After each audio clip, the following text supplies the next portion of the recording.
ከሰሞኑ በክልሉ በበርካታ አካባቢዎች ሰፊ ቀጠናዎችን የሸፈነ ጠላትን የማጥቃት እንቅስቃሴ ተጠናክሮ የቀጠለ ሲሆን ፋኖ በገባበት አውደ ውጊያ ሁሉ ከፍተኛ ጀብድ እየፈጸመ እንደሚገኝ ተገለጸ።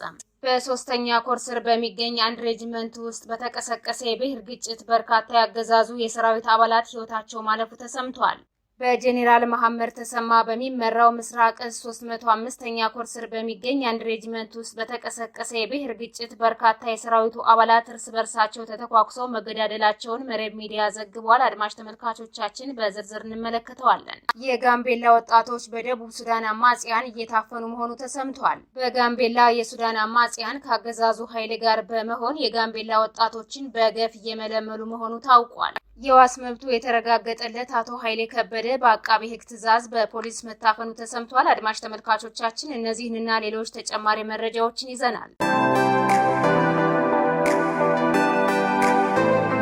ሰላም ጤና ይስጥልን። የጥቁር አንበሳ ሚዲያ አድማጭ ተመልካቾቻችን እንደምን አምሽታችኋል? ዕለተ ቅዳሜ መጋቢት 13 2017 ዓ.ም መረጃዎችን ይዘን ቀርበናል። ከዜናዎቹ ጋር ሰናይት አያሌው ነኝ። አብራችሁን ቆዩ። ወደ ዝርዝር መረጃዎች አልፋለሁ። ከሰሞኑ በክልሉ በበርካታ አካባቢዎች ሰፊ ቀጠናዎችን የሸፈነ ጠላትን የማጥቃት እንቅስቃሴ ተጠናክሮ የቀጠለ ሲሆን ፋኖ በገባበት አውደ ውጊያ ሁሉ ከፍተኛ ጀብድ እየፈጸመ እንደሚገኝ ተገልጿል።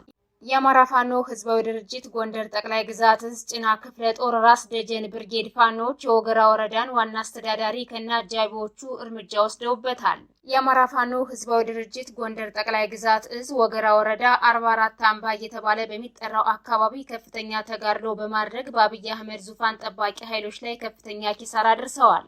ጎንደር ወደ ደባርቅ የሚወስደውን መንገድ በመዝጋት ጭምር የጠላት ብልጽግና ኃይል እንዳይሸሽ ተደርጎ በርካታ ኃይሉ ሙትና ቁስለኛ ተደርጎበታል ተብሏል። ከሰሞኑ ጎንደር በተለያዩ አካባቢዎች ሰፊ ቀጠናዎችን የሸፈነ ውጊያ እየተካሄደ የሚገኝ ሲሆን የአገዛዙ ወታደራዊ አመራሮችን ጨምሮ በርካታ ኃይሉ እየተደመሰሰ እንደሚገኝ ተገልጿል። በተመሳሳይ በወሎና በጎጃም ሰፊ ቀጠናዎችን የሸፈነ ጠላትን የማጥቃት እንቅስቃሴ እየተደረገ ይገኛል። ምዕራብ ወሎ መሃል ሳይንት ወጀል እየተባለ በሚጠራው አካባቢ በተደረገ ከባድ ውጊያ የሚሊሻና የአድማ ብተና ኃይሎችን ጨምሮ በርካታ ራሱን መከላከያ ብሎ የሚጠራው ወንበር ጠባቂ ኃይል ሙትና ቁስለኛ መሆኑ ታውቋል። በዚህ ውጊያ ወጀል እየተባለ በሚጠራው አካባቢ የገቡት የፋኖ ኃይሎች በአድማ ብተናና በሚሊሻ ኃይል ወታደራዊ ካምፕ ላይ በሰነዘሩት ጥቃት በብልጽግና ጥምር ጦር ላይ ከፍተኛ ኪሳራ አድርሰዋል። በዚህ ውጊያ አናብስቶቹ የጠላትን ሰራዊት በመግረፍ በርካታ የቡድንና የነፍስ ወከፍ መሳሪያዎችን መማረክ ችለዋል። እንዲሁም ጎጃም በተለያዩ አካባቢዎች እየተደረገ ያለው ውጊያ ተጠናክሮ የቀጠለ ሲሆን በትናንትናው ዕለት ምዕራብ ጎጃም ከቡሬ ከተማ በቅርብ ርቀት በምትገኘው ቁጭ ከተማ ላይ በተደረገ ከባድ ውጊያ በጠላት ሰራዊት ላይ ከፍተኛ ጉዳት የደረሰ ሲሆን እንደ አዲስ በሚሊሻ ስም ወታደራዊ ስልጠና ሲወስዱ የነበሩ ያገዛዙ ተከፋይ ኃይሎች መበተናቸው ታውቋል። የፋኖ ኃይሎች ወደ ከተማዋ ዘልቀው በመግባት ባደረጉት የተጠና ድንገተኛ ጥቃት በአገዛዙ ወታደራዊ ካምፕ ላይ ጥቃት ፈጽመዋል። በዚህ የተጠና የደፈጣ ጥቃት በርካታ የሰራዊቱ አባላት ሙትና ቁስለኛ ከመሆናቸው በተጨማሪ ያገዛዙ ገዳይ ኃይል በገንዘብ በማታለልና በግዳጅ ጭምር በማፈን በሚሊሻ ስም ወታደራዊ ስልጠና ሲሰጣቸው የነበሩ አዲስ ሰልጣኞች መበተናቸው ተረጋግጧል። በዚህ ውጊያ የፋኖ ኃይሎች ጠላትን ገርፈው በማስወጣት የታጠቀውን የነፍስ ወከፍ መሳሪያ ጭምር በመማረክ ወታደራዊ ካምፑን ተቆጣጥረው እንደነበርም ተነግሯል። በጠላት ብልጽግና ኃይል ላይ የደፈጣና ስቦ የመደምሰስ እንቅስቃሴዎችን እያደረገ የሚገኘው የፋኖ ኃይል በገባበት አውደ ውጊያ ሁሉ ከፍተኛ ድል እያስመዘገበ እንደሚገኝ የግንባር መረጃዎች ያመለክታሉ። የህልውና ትግሉን አጠናክሮ የቀጠለው የፋኖ ኃይል በአራቱም ጠቅላይ ግዛቶች ወረራ በመፈጸም በህዝብ ላይ መጠነ ሰፊ ጥቃቶችን እየፈጸመ የሚገኘውን የጦር ወንጀለኛው የአብይ አህመድ ወታደር ከፍተኛ ሰብአዊና ወታደራዊ ኪሳራዎችን እንዲያስተናግድ አድርጎታል። በ305ኛ ኮር ስር በሚገኝ አንድ ሬጅመንት ጦር ውስጥ በተቀሰቀሰ የብሔር ግጭት በርካታ ያገዛዙ የሰራዊት አባላት ሕይወታቸው ማለፉ ተሰምቷል።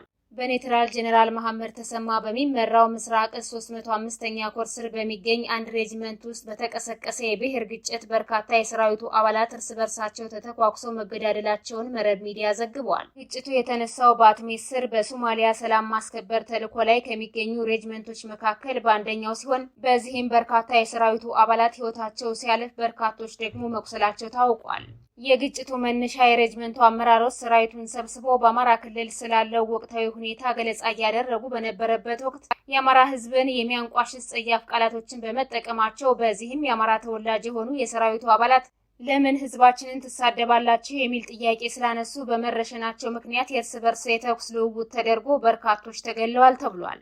በዚህም በሬጅመንቱ ውስጥ የነበሩ ሌሎች የአማራ ተወላጅ የሆኑ የሰራዊቱ አባላት ለምን ጓዶቻችን ይረሸናሉ በሚል ተቃውሞ ያነሱ ሲሆን ጉዳዩ ወደ ከፋ የእርስ በርስ ጦርነት በማምራቱ ሰራዊቱ ጎራ ለይቶ የእርስ በርስ የተኩስ ልውውጥ አድርጓል። ከሚከፍለው ግብር በተጨማሪ ያበላንና ያጠጣን በተጠቃን ጊዜ ከጎናችን የቆመው የአማራ ሕዝብ መሰደብና መንቋሸሽ የለበትም ያሉ የደቡብን ጨምሮ ሌሎች የብሔር ብሔረሰብ ተወላጅ የሆኑ የሰራዊቱ አባላት የአማራ ተወላጅ ጓዶቻቸው ጋር የተሰለፉ ሲሆን ሬጅመንቱ አመራሮች ደግሞ ከራሳቸው የብሔር ተወላጆች ጋር በመሆን በቡድን መሳሪያ የታገዘ ውጊያ ከፍተውባቸዋል ተብሏል። በዚህም ከሁለቱም ወገን በርካታ ቁጥር ያላቸው የሰራዊቱ አባላት ሙትና ቁስለኛ የሆኑ ሲሆን በወታደራዊ ካምፕ ውስጥ የነበሩ ንብረቶች ሙሉ ለሙሉ ወድመዋል ነው የተባለው። ወታደራዊ አዛዦቹ የአማራ ተወላጅ የሆኑ የሰራዊቱ አባላት ላይ በወቅቱ ጥቃት እንዲፈጸም የሰጡትን ትዕዛዝ የተቃወሙ የኦሮሞ ተወላጆችን ጨምሮ በርካታ የሰራዊቱ አባላት ከነሙሉ ትጥቃቸው ከርተው በመውጣት የደረሱበት አልታወቀም ተብሏል። የአማራ ተወላጅ የመከላከያ ሰራዊት አባላት በአገዛዙ ወታደራዊ አመራሮች ትዕዛዝ ከፍተኛ ጥቃት እየተፈጸመባቸው የሚገኝ ሲሆን በአሁኑ ሰዓት ከርተው ከሚወጡት በተጨማሪ በአመራሮች ላይ ያነጣጠረ እርምጃ በመውሰድ መስዋዕትነትን እየከፈሉ እንደሚገኙ ታውቋል። የጋምቤላ ወጣቶች በደቡብ ሱዳን አማጽያን እየታፈኑ መሆኑ ተሰምቷል። በጋምቤላ የሱዳን አማጽያን ከአገዛዙ ኃይል ጋር በመሆን የጋምቤላ ወጣቶችን በገፍ እየመለመለ መሆኑ ታውቋል። አስቀድሞ ከደቡብ ሱዳን ስደተኞች እንደሚመለመል ሲናገር የቆየ ቢሆንም አሁን ግን በቀጥታ ፊቱን ወደ ጋምቤላ ወጣቶች ማዞሩ ተነግሯል። ለዚህ ደግሞ ቤተ መንግስቱን የተቆጣጠረው የገዳይ ኃይል እውቅና ሰጥቷል ተብሏል። በዚህ በጋራ በሚካሄደው አፈናዊ ምልመላ በርካታ የአማራ ተወላጅ ወጣቶች ጭምር በገፍ ወደ ማሰልጠኛ ጣቢያ መወሰዳቸው ተረጋግጧል። ጋምቤላን የደቡብ ሱዳን ጦርነት ተሳታፊ ለማድረግ እየሰራ ያለው የገዳይ ስብስብ አካባቢውን ሌላ የጦርነት ቀጠና ለማድረግ እቅዱን ጨርሷል ነው የተባለው። የዋስ መብቱ የተረጋገጠለት አቶ ኃይሌ ከበደ በአቃቢ ሕግ ትዕዛዝ በፖሊስ መታፈኑ ተሰምቷል። በፌዴራል ሰበር ሰሚ ችሎት የዋስ መብቱ የተረጋገጠለት አቶ ኃይሌ ከበደ ከቂሊንጦ ማረሚያ ቤት ሊወጣ ሲሞክር በአቃቢ ሕግ ትዕዛዝ በፖሊስ ኃይል እንዲታፈን መደረጉን በቂሊንጦ የሚገኙ የአማራ ተወላጅ የግፍ እስረኞች መናገራቸውን ኢትዮ 360 ዘግቧል። በአማራ ተወላጆች ላይ ከፌዴራል ፖሊስ ጋር በመሆን ግፍ የሚፈጽመው አቃቢ ሕግ አቶ ናትናኤል ስንታየሁ እንደሚባልም ተጠቁሟል። በፌዴራል ሰበር ሰሚ ችሎት የዋስ መብቱ የተረጋገጠለት አቶ ኃይሌ ከበደ በ100 ሺህ ብር ዋስትና ከአንድ ቀን በፊት ከማጎሪያ ቤት እንዲለቀቅ ተወስኖ ነበር ተብሏል። በሰሚ ችሎት የሰጠው ውሳኔ ይጣራልኝ በማለት የፌዴራል የመጀመሪያ ፍርድ ቤቱን የጠየቀው አቃቢ ሕግ አቶ ናትናኤል ስንታየሁ ከሰበር ውሳኔ በኋላ ተብሎ አቶ ኃይሌ ከበደ ቢፈታም አቃቢ ሕግ ናትናኤል ስንታየሁ ከፌዴራል ፖሊስ ጋር በመሆን እንዲታፈን አድርጎታል ተብሏል። አፍነው የወሰዱት ደግሞ የአማራ ተወላጆችን በመሰወርና በመግደል የሚታወቁ የፌዴራሉ ያገዛዙ ኃይል እንደሆኑ የተረጋገጠ ሲሆን የአማራ ተወላጁን አቶ ኃይሌ ከበደን እንዳይገሉት ለሰብአዊ መብት ተቋማትና ለሚዲያዎች አድርሱልን ሲሉ ጥሪ አቅርበዋል። አቃቤ ሕጉ ናትናኤል ስንታየሁ በአዲስ አበባ ከተማ ባልታወቁ ማፈኛ ቤቶች እየማቀቁ ባሉ የአማራ ተወላጆች ላይ ከገዳዩ ጋር በመሆን ግፍ እየፈጸመባቸው እንደሚገኝ ምንጮች ጠቁመዋል።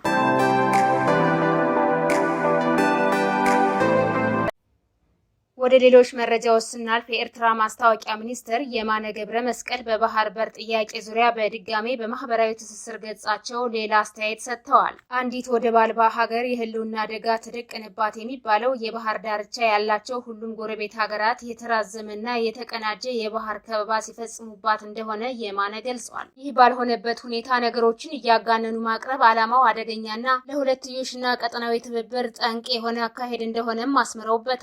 የማነ የሚመሩት የኤርትራ ማስታወቂያ ሚኒስትር አንዳንድ የፊውዳሊዝም ተስፋፊነት የተጠናወታቸው የኢትዮጵያ ፖለቲከኞችና ምሁራን ባህር በርና ወደብ በኃይል ወይም በወረራ ለመያዝ ይፈልጋሉ በማለት መተቸታቸው አይዘነጋም። የተወደዳችሁና የተከበራችሁ አድማጭ ተመልካቾቻችን ለዛሬ ያዝንላችሁ መረጃዎች እነዚህን ይመስሉ ነበር። የዩቲዩብ ቻናላችንን ላይክ፣ ሼር፣ ሰብስክራይብ እንድታደርጉ በአክብሮት እንጠይቃለን።